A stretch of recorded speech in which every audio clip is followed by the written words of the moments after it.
चलती रही, बहुत ज्यादा वैश्विक युद्ध नहीं हुआ।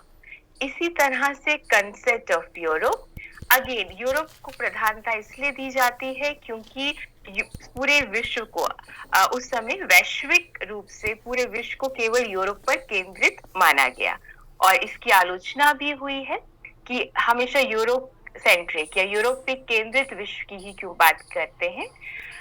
इसके तहत ये प्रयास किया गया कि उस समय के जो राज्य हैं उनमें स्टेटस को हो, अर्थात जैसे हैं वो राज्य वो वैसे ही रहें, उनके अलग अलग राज्य ना बने, उनके टुकड़े ना हो, या अन्य राज्य उनको अपनी भूमि में उनको मिलाए ना, विलीन ना करें। और ये प्रयास किया गया उस समय की यूरोपियन महाशक्तियों द्वारा। और इसी के तहत 1820 में इटली में और 1822 में स्पेन में जो अपराइजिंग हुई थी एक स्वतंत्रता के लिए या एक अलग राज्य बनाने के लिए, उसे दबाया गया। लेकिन बेल्जियम में जो 1813 में स्वयं एक क्रांति जो हुई या एक अलग राज्य की घोषणा हुई, उसे दबाया नहीं गया। और इस प्रकार ये जो प्रणाली है जो वेस्टफेलिया से शुरुआत हुई, ये कुछ विचारकों के अनुसार इस तरह से चली और प्रथम विश्व युद्ध तक छोटे मोटे युद्ध हुए पर वैश्विक युद्ध नहीं हुआ। प्रथम विश्व युद्ध हुआ, उसके बाद लीग ऑफ नेशंस राष्ट्र संघ का गठन किया गया, राष्ट्र संघ सफल नहीं हुआ, इसीलिए सेकेंड वर्ल्ड वॉर हुआ। और भी बहुत से कारण रहे, ये भी हम करेंगे जब हम सेकेंड वर्ल्ड वॉर करेंगे डिटेल में। और इसके बाद यूनाइटेड नेशंस का गठन किया गया, और इसके साथ लीग ऑफ नेशंस के साथ बैलेंस ऑफ पावर की जगह कलेक्टिव सिक्योरिटी अर्थात शक्ति संतुलन की जगह सामूहिक सुरक्षा ने ली।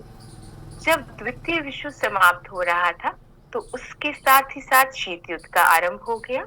आपके सिलेबस में शीत युद्ध दिया गया है, उसके कारण, उसके प्रभाव, उसके अलग अलग चरण और उसकी समाप्ति, और उसकी समाप्ति के बाद कैसा विश्व है जो आज का विश्व है, इससे आपका सिलेबस का अंत होगा, एंड होगा। तो ये आपका लास्ट टॉपिक रहेगा। इस बैकग्राउंड के साथ स्टूडेंट्स, हम लोग पोस्ट वेस्टफेलिया यानी क्या अंतर है वेस्टफेलिया में और आज का जो विश्व है जिसे पोस्ट वेस्टफेलिया अर्थात वेस्टफेलिया के बाद का विश्व माना जाता है, इनको आप कैसे इनमें अंतर करेंगे या कैसे डिफरेंशिएट करेंगे, ये आपको हम समझाते हैं। और हमेशा की तरह 10 मिनट रहेंगे क्लास की एंड में, जहां पर आपकी जो भी प्रश्न है वो आप चैट बॉक्स में लिखकर हमसे पूछ सकते हैं। और कुछ स्टूडेंट्स ने पिछली क्लास में हमसे रिक्वेस्ट की थी कि मैम आप हमें कुछ नोट्स भी दीजिएगा। तो डेफिनेटली स्टूडेंट्स, हमारी जो अगली क्लास रहेगी उसमें हम हिंदी में और इंग्लिश में दोनों में आपके साथ कुछ नोट्स भी शेयर करेंगे। जो पोस्ट वेस्टफेलिया की बात करते हैं तो हम बात करते हैं समकालीन विश्व की, जो कुछ समय से देखने में आ रहा है सबसे महत्वपूर्ण आप कह सकते हैं फिनोमिना वैश्वीकरण, भूमंडलीकरण या ग्लोबलाइजेशन, जिसने पूरे विश्व को एक वैश्वीकृत विश्व बना दिया है। और अगर भारत की आप बात करें तो भारत तो एक बहुत लंबे समय से वासुदेव कुटुंबकम की बात कर रहा है। ग्लोबलाइजेशन के तहत अगेन विचारकों की अलग अलग राय है कि ग्लोबलाइजेशन कब शुरू हुआ।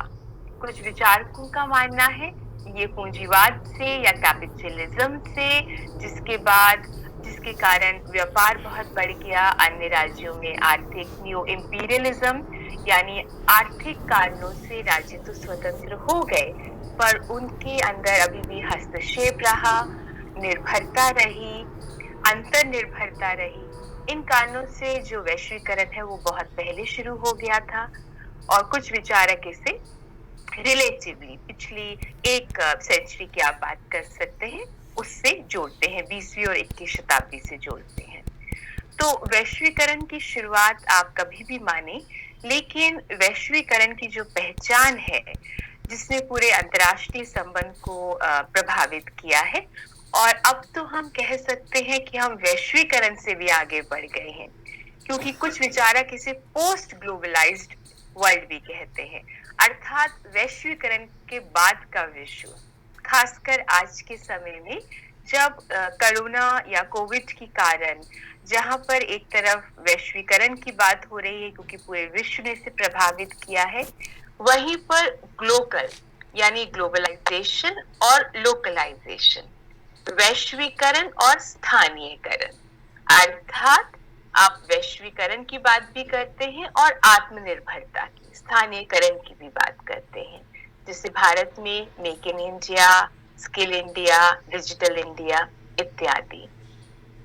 तो विचारकों का ये मानना है कि जब वैश्वीकरण की जब हम शुरुआत करते हैं तो उसकी बहुत सारी पहचानों में तीन जो उसकी मेजर फीचर्स है वो है आर्थिक, सांस्कृतिक और प्रौद्योगिक, उसकी जो अलग अलग दृष्टिकोण है।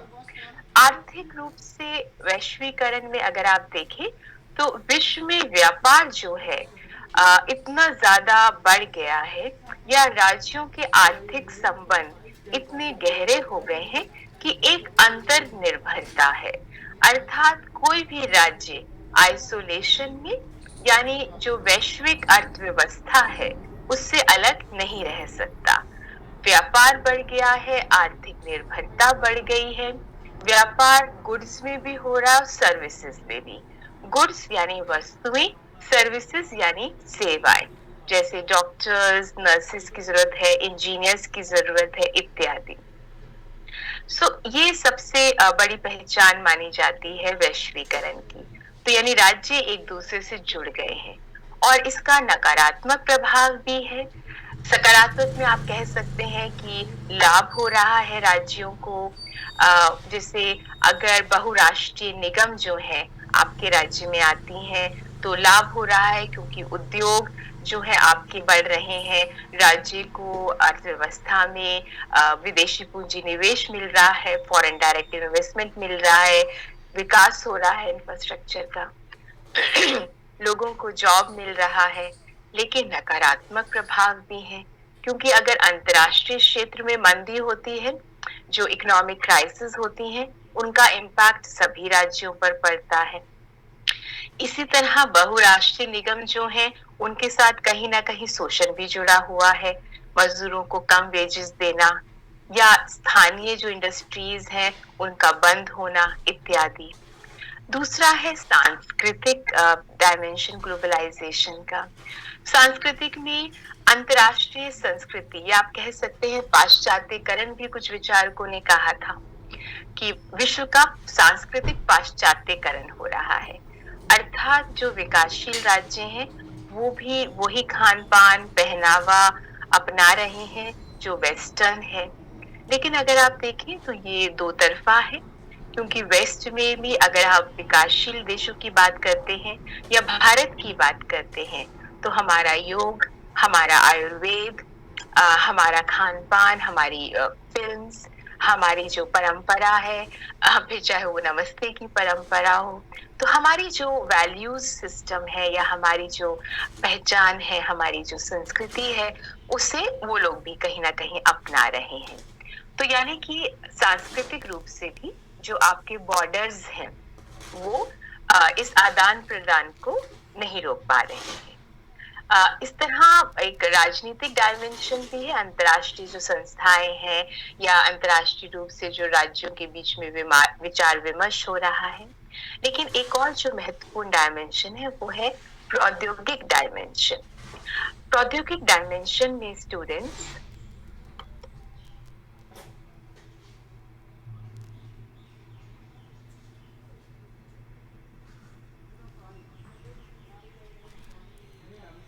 जो वैश्वीकरण को जिसने बढ़ावा दिया वो था अंतर्राष्ट्रीय क्षेत्र में सूचना और आवागमन के साधनों में क्रांति। यानी कि जिस तरह से कुछ ही घंटों में आप एक राज्य से दूसरे राज्य में जा सकते हैं, एक कंट्री से दूसरी कंट्री में जा सकते हैं, आप लोग सैटेलाइट चैनल के माध्यम से अंतर्राष्ट्रीय क्षेत्र में क्या हो रहा है घर बैठे देख सकते हैं। इंटरनेट के माध्यम से, कंप्यूटर, लैपटॉप के माध्यम से, फ़ोन के माध्यम से, व्हाट्सएप पर, स्काइप पर आप किसी भी राज्य में कोई भी आपके फ्रेंड है, रिलेटिव है, उनसे बात कर सकते हैं, देख सकते हैं। इसी तरह से सोशल मीडिया में बहुत ज़्यादा विचार-विमर्श हो रहे हैं या विचारों का आदान-प्रदान हो रहा है। तो इन सब से जो है वैश्वीकरण को बढ़ावा मिला और इससे फिर से स्पष्ट होता है कि जो राज्य की बाउंड्रीज है, जो वेस्टफेलिया सिस्टम की एक बहुत इम्पोर्टेंट बात थी, फीचर थी कि एक निश्चित बाउंड्री और राज्य का उस पर वर्चस्व कहीं ना कहीं वो प्रभावित हो रहा है, क्योंकि राज्य आपके विचार विमर्श, संस्कृति का आदान प्रदान, सोशल मीडिया में डिस्कशन वो बाउंड्री तक सीमित नहीं है। इकोनॉमी भी, अर्थव्यवस्था भी बाउंड्री तक सीमित नहीं है, वैश्विक हो गई है। ICT, information and communication technology, जो मैम ने अभी आपको समझाया है, इसके साथ साथ जो पोस्ट वेस्टफेलिया का सिस्टम माना जाता है, उसमें rise of non state actors, आपको स्टूडेंट्स हमने बताया था, बढ़ गया है या राज्यों के आर्थिक संबंध इतने गहरे हो गए हैं कि एक अंतर निर्भरता है, अर्थात कोई भी राज्य आइसोलेशन में यानी जो वैश्विक अर्थव्यवस्था है उससे अलग नहीं रह सकता। व्यापार बढ़ गया है, आर्थिक निर्भरता बढ़ गई है, व्यापार गुड्स में भी हो रहा है, सर्विसेज में भी। गुड्स यानी वस्तुएं, सर्विसेज यानी सेवाएं, जैसे डॉक्टर्स, नर्सेस की जरूरत है, इंजीनियर्स की जरूरत है, इत्यादि। ये सबसे बड़ी पहचान मानी जाती है वैश्वीकरण की। तो यानी राज्य एक दूसरे से जुड़ गए हैं और इसका नकारात्मक प्रभाव भी है। सकारात्मक में आप कह सकते हैं कि लाभ हो रहा है राज्यों को, जैसे अगर बहुराष्ट्रीय निगम जो है आपके राज्य में आती हैं तो लाभ हो रहा है, क्योंकि उद्योग जो है आपके बढ़ रहे हैं, राज्य को अर्थव्यवस्था में विदेशी पूंजी निवेश मिल रहा है, फॉरेन डायरेक्ट इन्वेस्टमेंट मिल रहा है, विकास हो रहा है इंफ्रास्ट्रक्चर का, लोगों को जॉब मिल रहा है। लेकिन नकारात्मक प्रभाव भी हैं, क्योंकि अगर अंतर्राष्ट्रीय क्षेत्र में मंदी होती है, जो इकोनॉमिक क्राइसिस होती हैं, उनका इम्पैक्ट सभी राज्यों पर पड़ता है। इसी तरह बहुराष्ट्रीय निगम जो हैं, उनके साथ कहीं ना कहीं शोषण भी जुड़ा हुआ है, मजदूरों को कम वेजेस देना या स्थानीय जो इंडस्ट्रीज हैं उनका बंद होना इत्यादि। दूसरा है सांस्कृतिक डायमेंशन ग्लोबलाइजेशन का। सांस्कृतिक में अंतर्राष्ट्रीय संस्कृति या आप कह सकते हैं पाश्चात्यकरण भी कुछ विचारकों ने कहा था कि विश्व का सांस्कृतिक पाश्चात्यकरण हो रहा है, अर्थात जो विकासशील राज्य हैं वो भी वही खान पान, पहनावा अपना रहे हैं जो वेस्टर्न है। लेकिन अगर आप देखें तो ये दो तरफा है, क्योंकि वेस्ट में भी अगर आप विकासशील देशों की बात करते हैं या भारत की बात करते हैं तो हमारा योग, हमारा आयुर्वेद, हमारा खान पान, हमारी फिल्म्स, हमारी जो परंपरा है, फिर चाहे वो नमस्ते की परंपरा हो, तो हमारी जो वैल्यूज सिस्टम है या हमारी जो पहचान है, हमारी जो संस्कृति है, उसे वो लोग भी कहीं ना कहीं अपना रहे हैं। तो यानी कि सांस्कृतिक रूप से भी जो आपके बॉर्डर्स हैं वो इस आदान प्रदान को नहीं रोक पा रहे हैं। इस तरह एक राजनीतिक डायमेंशन भी है, अंतर्राष्ट्रीय जो संस्थाएं हैं या अंतर्राष्ट्रीय रूप से जो राज्यों के बीच में विचार विमर्श हो रहा है। लेकिन एक और जो महत्वपूर्ण डायमेंशन है वो है प्रौद्योगिक डायमेंशन। प्रौद्योगिक डायमेंशन में स्टूडेंट्स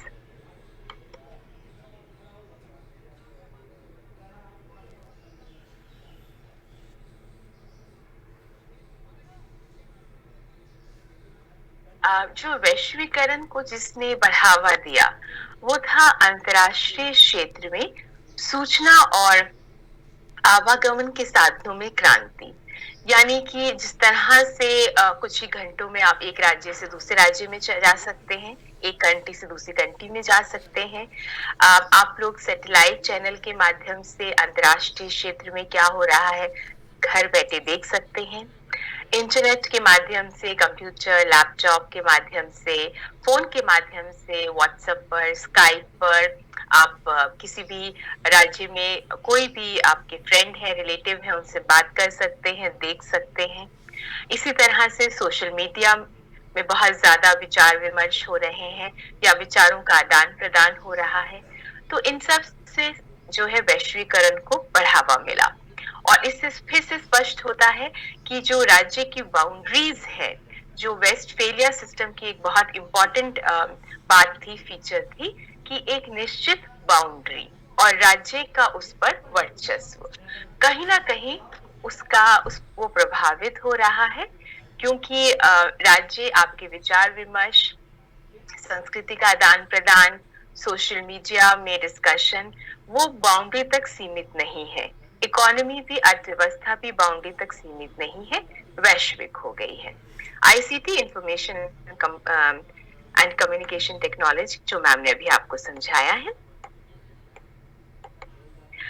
इसके साथ साथ जो पोस्ट वेस्टफेलिया का सिस्टम माना जाता है, उसमें rise of non state actors.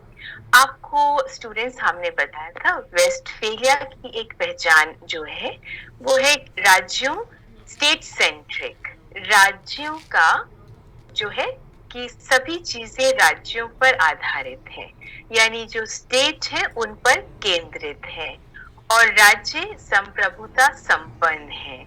राज्य कानून और सैन्य शक्ति के पर वर्चस्व रखते हैं। लेकिन जो पोस्ट वेस्टफेलिया सिस्टम है, यानी वेस्टफेलिया के बाद की जो प्रणाली है, उसमें rise of non state actors, यानी अंतर्राष्ट्रीय संबंध में अब केवल राज्यों के बीच में जो संबंध है, इंटरैक्शन है, तनाव है या शांति, हम उसकी बात नहीं करते हैं।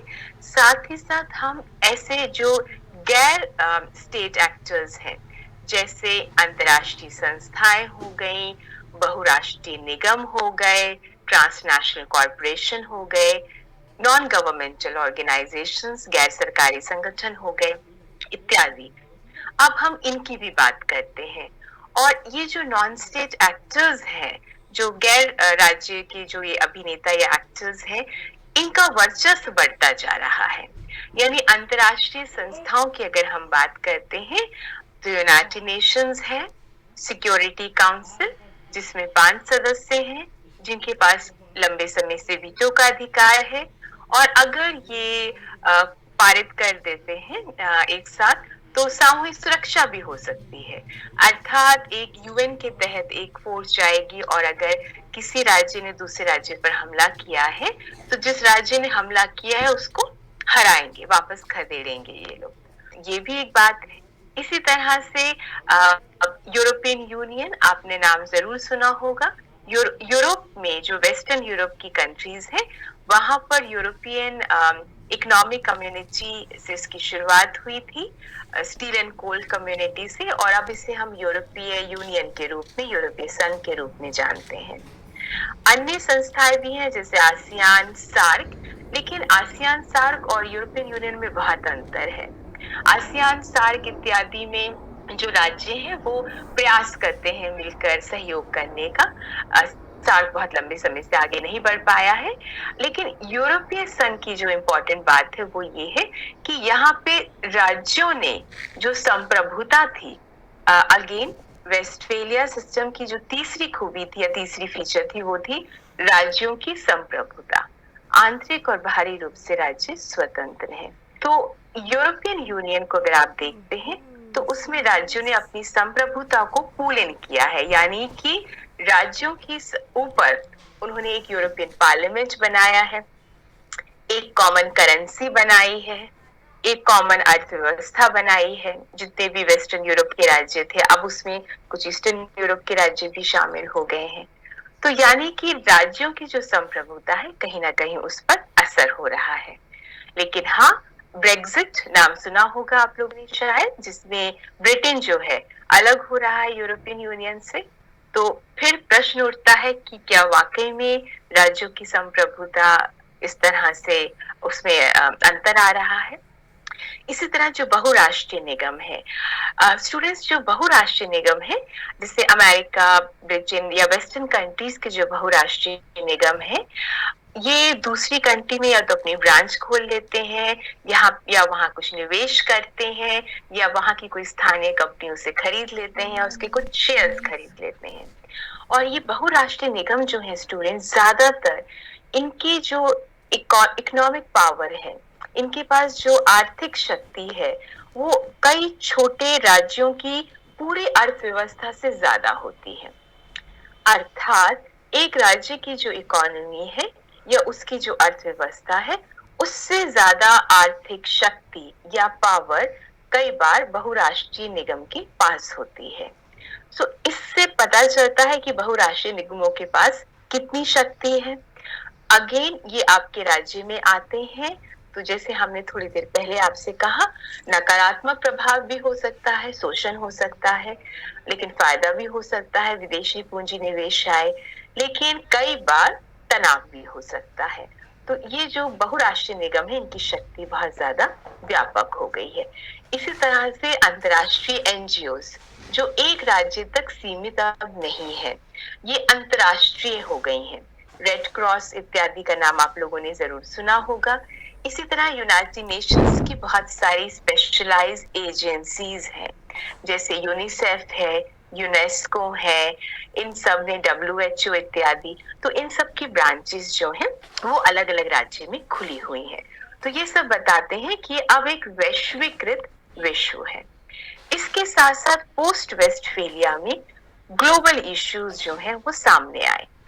इनमें से बहुत से इश्यूज स्टूडेंट्स पहले भी थे, लेकिन क्योंकि बहुत लंबे समय तक शीत युद्ध चल रहा था, तो पूरा अंतर्राष्ट्रीय जो संबंध था या विचारक जो लिख रहे थे, वो इस शीत युद्ध में आप कह सकते हैं शीत युद्ध को के बारे में लिख रहे थे, या उसको प्रधानता दी गई, या पूरा विश्व की जो और समस्याएं हैं वो उसके अंदर दब गई।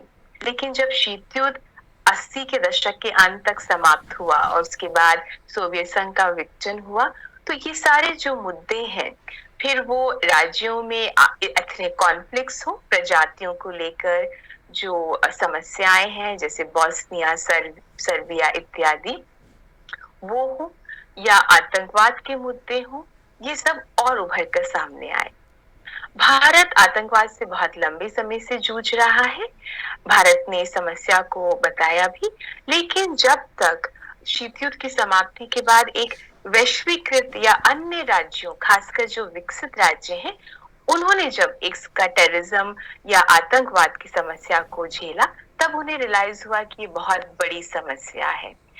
इसी तरह से एनवायरनमेंट की समस्या, अगेन काफी लंबे समय से 72 में, 82 में स्टॉकहोम कॉन्फ्रेंस, रियो कॉन्फ्रेंस, उसके बाद हाल ही में उससे कोपेनहेगन, पेरिस कॉन्फ्रेंस इत्यादि बहुत सारे सभा सम्मेलन हुए हैं। International panel on climate change जो है, समय समय पर वो अपनी रिपोर्ट देता रहता है, जिसमें ये बताया गया है कि अनसस्टेनेबल डेवलपमेंट के कारण, यानी विकास तो हमने किया लेकिन वो संपोषित नहीं था, अनसस्टेनेबल था, जिसमें औद्योगिकरण किया, उसके साथ साथ पोल्यूशन भी किया, बहुत से कारण रहे इसके। तो इससे जो विश्व है उसमें वैश्वितापन बढ़ गया है, उसमें प्रदूषण बढ़ गया है, और क्लाइमेट चेंज यानी जलवायु परिवर्तन हो रहा है। और ये देखने में आ रहा है, बहुत ज्यादा जो बर्फ है वो पिघलने लगी है। बर्फ के पिघलने से जो पानी है ज्यादातर वो कहाँ जाता है, वो जाता है समुद्रों में। इसी तरह अर्थ का टेम्परेचर बढ़ गया है, और इसी तरह अगर टेम्परेचर बढ़ता रहा तो समुद्र का जो टेम्परेचर है वो भी बढ़ेगा। तो वहां पर जो जीव जंतु रहते हैं, स्पीशीज रहते हैं, वो एक्सटिंक्ट हो जाएंगे, काफी समाप्त भी हो गए हैं। और अगर पानी का टेम्परेचर बढ़ता है तो आसपास के जो गांव हैं, जो निचले एरियाज हैं, या शहर हैं, या कोस्टल सिटीज हैं, जो समुद्र के आसपास बसे हैं, वहां पे पानी भर जाएगा, लोग बेघर हो जाएंगे। ऐसी समस्या आ भी रही है। सुंदरबंस में भारत में ये समस्या काफी देखने को मिली। इसी तरह जो जलवायु परिवर्तन हो रहा है उसके तहत आपने देखा होगा सूखा भी पड़ रहा है, फ्लड्स भी ज्यादा आ रहे हैं, गर्मी भी ज्यादा पड़ रही है, तूफान भी ज्यादा आ रहे हैं और ये पूरे विश्व में आ रहे हैं, किसी एक राज्य में ये सीमित नहीं है।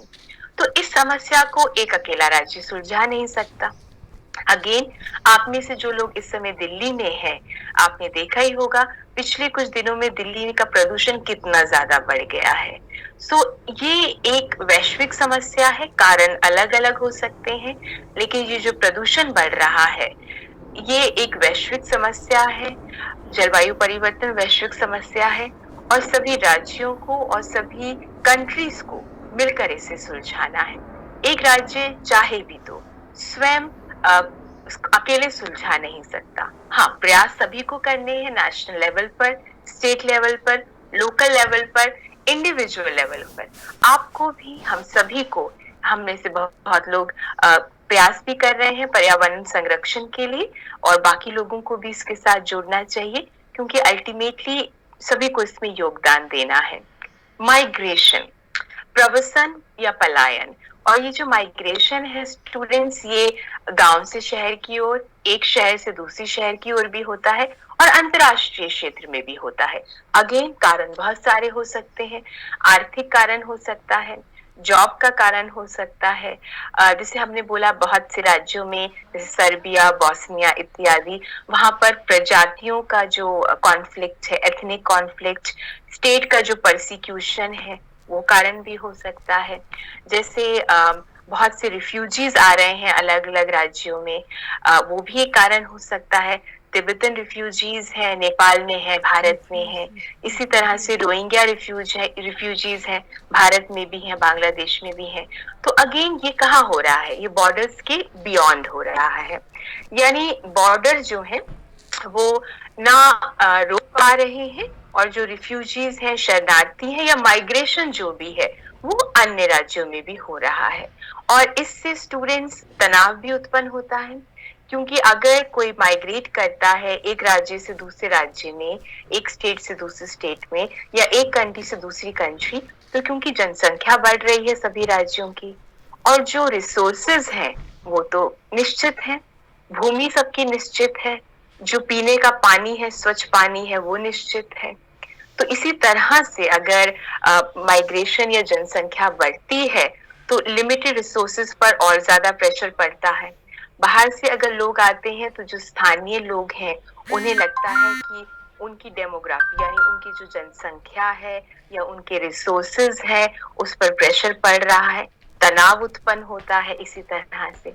तो ये सब जो समस्याएं हैं ये और विश्व को वैश्वीकृत स्थापित करती हैं। इसके अलावा स्टूडेंट्स, इन सब बातों को अगर आप देखते हैं तो जो पोस्ट वेस्टफेलिया का सिस्टम है उसमें कुछ विचारक ये मानते हैं कि राष्ट्र राज्य जिसका उदय माना गया था वेस्टफेलिया से, उसका पतन हो रहा है या वो समाप्त हो रहा है। ये वो विचारक हैं जो कहते हैं कि जैसे जो ये समस्याएं हैं इनको अकेला एक राज्य इनसे सुलझा नहीं सकता, तो अंतर्निर्भरता है, तो अब राज्यों की भूमिका कम हो गई है। इसी तरह से क्योंकि सूचना प्रसारण आवागमन में इतनी क्रांति हुई है तो राज्य विचारों के आदान प्रदान को रोक नहीं पा रहा है, वो जो आदान प्रदान है वो वैश्विक हो रहा है। अगेन जो भूमि है, उस जो निश्चित भूमि है, बॉर्डर है, उसके बियॉन्ड आदान प्रदान हो रहा है, तो जो राज्य उसकी शक्ति कम हुई है। इसी तरह से बहुराष्ट्रीय निगम जो है वो प्रभावित करते हैं राज्यों को, राज्य की शक्ति कम हुई है। अगर राज्य को लोन चाहिए अंतर्राष्ट्रीय मुद्रा कोष से या विश्व बैंक से, और अंतर्राष्ट्रीय मुद्रा कोष और विश्व बैंक, लोन कौन दे सकता है स्टूडेंट्स? लोन वही राज्य दे सकता है जो विकसित हो, जिसके पास ज्यादा है। और किसके पास है? विकासशील राज्यों के पास कि विकसित राज्यों के पास? ऑब्वियसली विकसित राज्यों के पास ज्यादा है। तो IMF और वर्ल्ड बैंक की आलोचना भी की जाती है कि उनमें वर्चस्व है विकसित राज्यों का। तो जब लोन चाहिए तो किसको चाहिए होगा? जिसको विकास करना है, यानी अल्प विकसित और विकासशील राज्यों को। तो जब वो लोन के लिए कहते हैं तो निर्णय कौन लेता है? IMF और वर्ल्ड बैंक, लेकिन वर्चस्व किसका है? विकसित राज्यों का। तो वो जब लोन देते हैं तो वो कुछ कंडीशंस लगा देते हैं। जैसे 70 और 80 के दशक में ये देखा गया कि IMF और वर्ल्ड बैंक ने जब लोन दिया तो उन्होंने कुछ कंडीशंस लगाई, जिनको नाम दिया गया स्ट्रक्चरल एडजस्टमेंट पॉलिसी, SAP। और ये जो कंडीशंस थी, जैसे अपने बाजार खोल दीजिए या अपने जो वेलफेयर कल्याणकारी जो आप सुविधाएं देते हैं, जैसे मुफ्त शिक्षा देते हैं इत्यादि, ये फिजूल का खर्चा है, इसे बंद कीजिए, या मुफ्त आप जो स्वास्थ्य की सुविधाएं देते हैं इसे कम कीजिए। तो इस तरह की उन्होंने शर्तें लगाई। तो अब जरूरी नहीं है कि ये हर विकासशील राज्य के हित में हो, लेकिन उन्हें माननी पड़ी क्योंकि उन्हें लोन चाहिए था, आर्थिक संकट था। तो इस तरह से पता चलता है स्टूडेंट्स की राज्य की जो कुछ विचारकों ने माना है ये कि इस तरह से जो राज्य है उसकी संप्रभुता, उसकी शक्ति कम हो रही है। इसी तरह से न्यूलिबरलिज्म, अर्थात जो अर्थव्यवस्था है वो इतनी निर्भर हो गई है कि बाहरी जो राज्य हैं वो आपकी अर्थव्यवस्था में हस्तक्षेप कर रहे हैं, या MNCs जो है वो आपकी स्थानीय इंडस्ट्रीज को अगर नुकसान पहुंचाती हैं तो आपकी अर्थव्यवस्था में हस्तक्षेप कर रही, क्योंकि उनके पास इतनी आर्थिक शक्ति होती है। तो इससे राज्य की जो संप्रभुता है उसका हनन हो रहा है, बाउंड्रीज जो है वो धूमिल हो रही हैं, और एक वैश्विक समाज हो रहा है क्रिएट, क्योंकि बहुत से जो लोग हैं इधर से उधर एक राज्य दूसरे राज्य में जा रहे हैं, अंतरराष्ट्रीय NGOs हैं। तो इन सब से कुछ विचारकों ने कहा कि राज्य अब समाप्त हो रहा है या उसकी शक्ति जो है वो कम हो रही है। तो ये पोस्ट वेस्टफेलिया का सिस्टम है जहां पर पहले राज्य पर केंद्रित था, अब क्योंकि बहुराष्ट्रीय निगम आ गए हैं, नॉन स्टेट एक्टर्स आ गए हैं, अंतरराष्ट्रीय संस्थाएं हैं, NGOs हैं, वैश्विक समाज बन गया है, पब्लिक ओपिनियन है, तो राज्यों की शक्ति कम हो रही है। लेकिन कुछ विचारक जो इस विचार की आलोचना करते हैं वो कहते हैं कि वैश्वीकरण के समय में राज्यों की जो उनका जो रूप है उसमें बदलाव आया है, लेकिन राज्य समाप्त नहीं हुए हैं। अभी भी स्वतंत्र राज्य हैं, अभी भी आंतरिक रूप से संप्रभुता है उनके पास, लॉ एंड ऑर्डर, सैन्य शक्ति वही डिसाइड करते हैं, अभी भी निश्चित बाउंड्रीज हैं, उस बाउंड्री की रक्षा अभी भी राज्य करते हैं। और जो MNCs हैं, जैसे अगर MNCs आपके राज्य में आना चाहे तो उसको राज्य की परमिशन लेनी होती है, या अंतरराष्ट्रीय क्षेत्र में किसी एग्रीमेंट पे हस्ताक्षर करने हैं नहीं करने वो निर्णय भी राज्य लेता है। और बल्कि अब तो एक और अलग आप कह सकते हैं प्रयास हो रहा है वैश्वीकृत विश्व में लोकलाइजेशन, स्थानीयकरण, यानी स्थानीय मुद्दों पर, संस्कृति पर, आत्मनिर्भरता पर उन्हें बल दिया जा रहा है। तो अर्थात जो वैश्वीकृत विश्व है उसमें राज्य के स्वरूप में जरूर बदलाव आया है, निश्चित रूप से बदलाव आया है, लेकिन राज्य पूर्ण रूप से समाप्त नहीं हुए हैं। अभी भी विश्व में राज्य हैं जो अंतरराष्ट्रीय क्षेत्र में जो अंतरराष्ट्रीय प्रणाली उससे प्रभावित रहते हैं, और जो अन्य राज्य हैं, अन्य संस्थाएं हैं, उनसे इंटरेक्ट करते हैं या उनके साथ संबंध जो है आगे बढ़ाते हैं। तो स्टूडेंट्स यहाँ हम रोकते हैं। नेक्स्ट क्लास जो हमारी होगी नेक्स्ट वीक, उसमें हम सेकेंड यूनिट शुरू करेंगे जिसमें हम सिद्धांत करेंगे। जो आपको याद होगा हमने शुरू में आपको सिलेबस में बताया था कि आपके अंतरराष्ट्रीय संबंध के सिद्धांत हैं, और पहला सिद्धांत हम करेंगे new realism and realism, realism and new realism, अर्थात यथार्थवाद और नव यथार्थवाद। तो अब स्टूडेंट्स आपके अगर कुछ डाउट्स हैं या कुछ आपको मैम से पूछना है तो आप जरूर पूछ सकते हैं।